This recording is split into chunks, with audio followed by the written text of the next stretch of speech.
With a firm expression, the maid dramatically opens a grand door, her presence suggesting an important announcement or summons. Startled by the interruption, a woman with striking red hair turns to face the maid, her wide eyes and uneasy expression clearly conveying a sudden realization or worry about a specific day, as the name Edith is called out, adding to her unease. This unfolding scene is revealed to be from a novel, indicating the story's meta-narrative nature.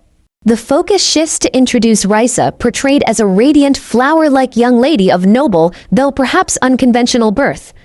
Her bright demeanor suggests a pure and beloved character. However, her past is revealed to be marked by hardship and isolation, culminating in her becoming a ward to a new family, hinting at a difficult childhood and a significant change in her circumstances.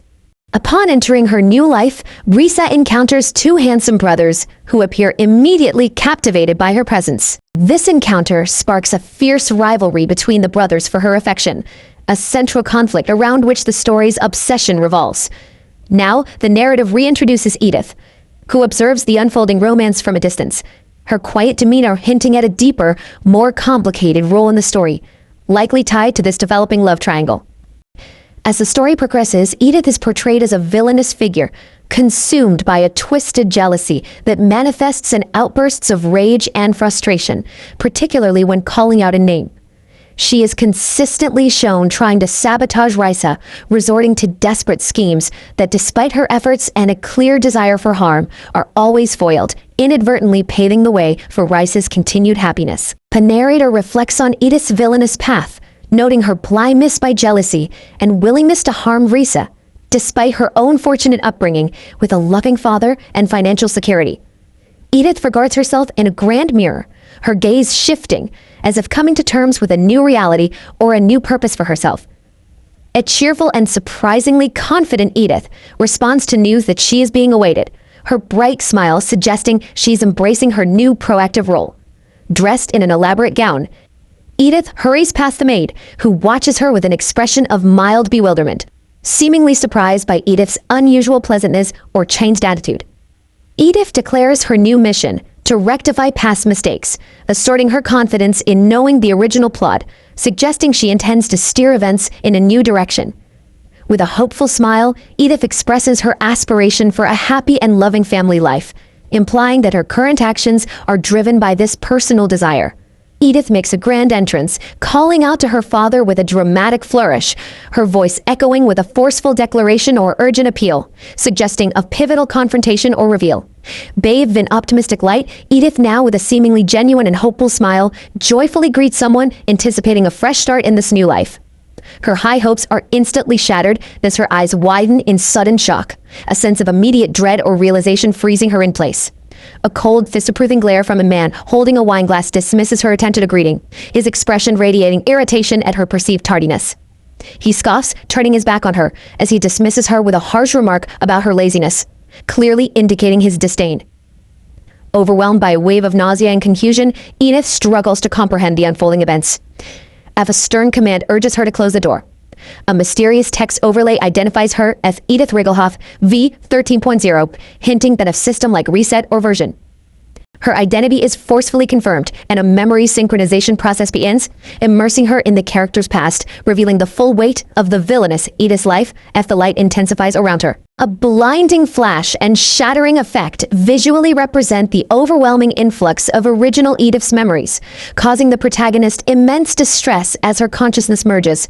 Forced to relive a painful memory, Edith is seen on her knees, desperately pleading for forgiveness from two unyielding male figures, promising not to err again. The maid, seemingly witnessing Edith's sudden shift in behavior, reacts with shock and confusion at her desperate cries for mercy. The true, brutal reality of original Edith's life is revealed. Far from being spoiled, she was a victim, cowering from a looming, threatening presence, exposing the stark contrast between her public image and private torment. Trapped and terrified, Edith frantically bangs on a door, her desperate pleas for release highlighting her profound isolation and suffering. A menacing male figure asserts his dominance over a terrified Edith, hinting at forced labor or exploitation under the guise of earning her place as he holds a small, unsettling object.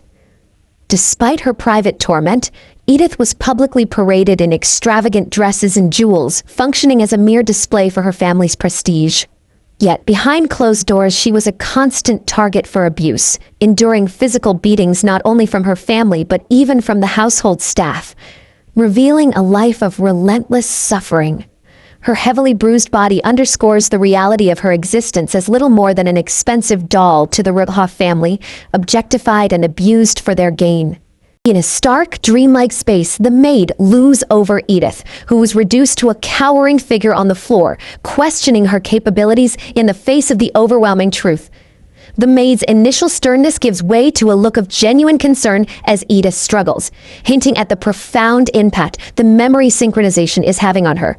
The horrifying memory continues as Edith's tyrannical father, with a monstrous roar, violently calls her name, his fangs exposed, emphasizing his cruel and predatory nature. He angrily slams his fist, the impact making Edith flinch violently, highlighting her deeply ingrained fear and the constant abuse she endured. The father continues his verbal assault, warning Edith against any missteps, emphasizing that his rivals, the Rudwicks, are watching for any excuse to ruin him, placing immense pressure on her. Further instructions for Edith's role in a crucial negotiation are revealed, explicitly requiring her to bring 3 specific maids, indicating they are vital for an upcoming scheme. Submissively, Edith accepts her father's demands. Internally, however, a profound weariness and frustration surface as she laments her recurring fate of being entangled with cruel families, both in this life and the one before. Stepping out into the grandeur of the family estate, Edith is surrounded by imposing male figures, including her stern father, all watching her as she embarks on her forced duties. Edith, now burdened by these memories, begins to piece together crucial information about the long-standing bitter rivalry between the Duke Rudwick and Count Rigelhof families, which has existed since their youth. Initially equal in power, the balance shifted dramatically when Count Rudwick became a celebrated war hero, earning him the prestigious title of Duke, elevating his family's status above the Rigelhofs. Count Rigelhof, fueled by resentment, believed the Duke's title was wrongfully obtained, intensifying his desire to reclaim what he felt was stolen from him. This deep-seated animosity led to a calculated scheme. Edith was to be married into the rival family as a spy, tasked with uncovering damaging information to finally bring them down. Despite the overwhelming burden of these revelations, Edith finds an inner resolve, comforting herself with the thought that she can overcome this new challenge and seize the opportunity presented by her unique situation. Finding a sliver of hope, Edith asserts her own resilience, drawing upon her past experiences in difficult environments. She is determined not to repeat the original Edith's mistakes, confident she can navigate this complex situation and survive. Embracing her new informed perspective, Edith makes a confident and decisive entry, stepping out of a luxurious carriage with purpose, determined to avoid the tragic fate of the villainess in the original novel. Seated inside the lavish carriage, Edith maintains a composed demeanor, reflecting her newfound determination as she heads towards the Rudwick estate. The journey culminates at the awe-inspiring Rudwick family's grand estate, a sprawling and magnificent residence that underscores their immense power and wealth. Standing before the imposing Rudwick manor, Edith notes its palatial grandeur, observing her father's thinly veiled contempt for the extravagance that fuels his jealousy towards their rivals. A refined butler extends a formal welcome, announcing that the Duke and Duchess are ready to receive them inside the manor. The butler offers to guide them, and in a surprising display, Edith's father abruptly shifts his demeanor, politely addressing her as "my lovely Edith," a stark contrast to his earlier cruelty. Edith internally notes her father's quick change in attitude, maintaining a composed exterior, while secretly reassuring herself that her time with this family is limited to just one more week. Her primary focus now shifts to establishing herself within the Rudwick estate, recognizing it as the central setting of the original novel and her strategic objective. The arrival of Count Rigelhof, his heir, and Lady Edith Rigelhof is formally announced as they enter a lavish dining hall, joining the assembled company. A wave of excited disbelief washes over Edith as she realizes she is now face-to-face with the very characters she had only ever read about. Duke Axel Rudwick and Duchess Jocelyn Rudwick extend a gracious welcome, inquiring about their journey and reassuring them that dinner is imminent. Edith's gaze falls upon Cliff, the male lead, confirming his strikingly handsome appearance and causing her to muse on the captivating depth of his golden eyes. Edith, now fully aware of her new role, attempts to make a polite and charming impression, offering a formal greeting to the Duke and Duchess, who react with noticeable surprise at her unexpected demeanor. The Duke and Duchess exchange a look of quiet disbelief, their expressions clearly conveying their astonishment at Edith's uncharacteristic pleasantries. The Duchess, taken aback, inquires about Edith's well-being, her query hinting at a known history of ill-temper or difficult behavior from Edith. Edith, however, visibly bristles at the question. The Duchess's surprise shifts to a hint of intrigued amusement at Edith's firm reply, as Edith's father subtly signals for them to proceed, ending the awkward exchange. Internally, Edith congratulates herself on her performance, confident that her unexpectedly polite and well-mannered responses are effectively disarming her new family and setting a new course for her character. Her gaze then falls upon Cliff, a small, knowing smile playing on her lips, while he meets her gaze with an expression of subtle suspicion, hinting at an underlying tension between them. Edith's father discreetly prompts her to address Cliff with proper aristocratic deference, reminding her of the formal protocol she must now adhere to. The narrative emphasizes the presence of the two male leads, signaling the beginning of critical interactions that will shape the story's trajectory. Cliff appears aloof, turning away with an air of disinterest, while Edith secretly labels him male lead number one, observing him in a mix of defiance and a hint of knowing amusement, ready to navigate her complicated relationship with him. Edith observes her father engaging the Duke with a seemingly cordial demeanor, his pleasantries clearly a facade for his underlying manipulative intentions. Edith's father, with a strained smile, announces his happiness regarding Edith's engagement to Cliff, while Edith herself reacts with obvious discomfort to the public declaration. The Duchess and Duke conveyed her sincere pleasure and gratitude for the impending union, welcoming Edith into their family with genuine warmth. Cliff, however, appears visibly puzzled and slightly distressed by the discussion, touching his forehead as if trying to process the sudden news. Edith's arrogant brother boasts of her numerous admirers, attributing it solely to her perceived beauty, much to her internal annoyance. Internally, Edith cringes at her brother's boastful remarks, finding his public display embarrassing and questioning his true motives behind the flattery. The Duchess and Duke turn their attention to Cliff, who visibly flusters and avoids their expectant gaze, hinting at his reluctance or surprise regarding the engagement. The Duchess, understanding Cliff's discomfort, attributes his flustered reaction to his inherent shyness and the public nature of the announcement, offering him an easy excuse. Cliff reacts with a look of stunned confusion, seemingly bewildered by the Duchess's misinterpretation of the reaction. Edith's father, a man with a stern gaze and a neatly trimmed beard, questioned her capabilities. His words, dripping with a mixture of concern and skepticism, conveyed his doubt about her ability to handle a situation independently, suggesting she might be biting off more than she could chew without assistance or guidance. In a bold move that defied expectations, Edith, with her vibrant red hair, declared her intention to face the challenges ahead alone, cunningly using her father's earlier doubts about her capabilities as a shield. Meanwhile, her brother, the blonde-haired youth, seemed lost in thought, a name, Rice, lingering on his lips.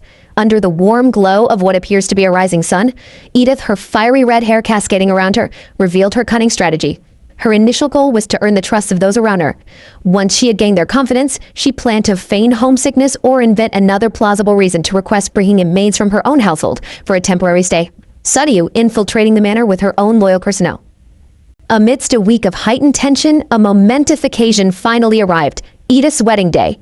With the sunlight streaming through stained glass, she stood at the altar, radiant in her bridal gown, holding a vibrant bouquet. After a period of uncertainty, everything had been resolved, leading her to this pivotal moment.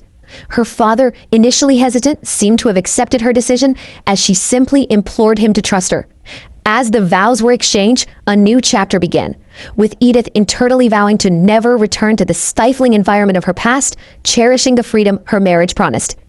The brand ceremony concluded with a blessing from a robed figure, invoking a higher power to sanctify their rings and the everlasting commitment they symbolized. The moment arrived for the rings to be exchanged, with two adorable children, a boy and a girl, toddling down the aisle carrying the precious symbols of commitment on a cushion.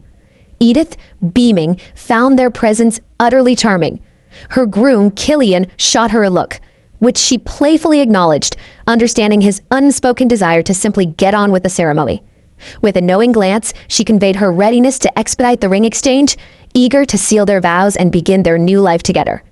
With a calculated smirk, Edith observed her groom Killian as he meticulously avoided any accidental contact during the ring exchange, even shying away from brushing hands with her.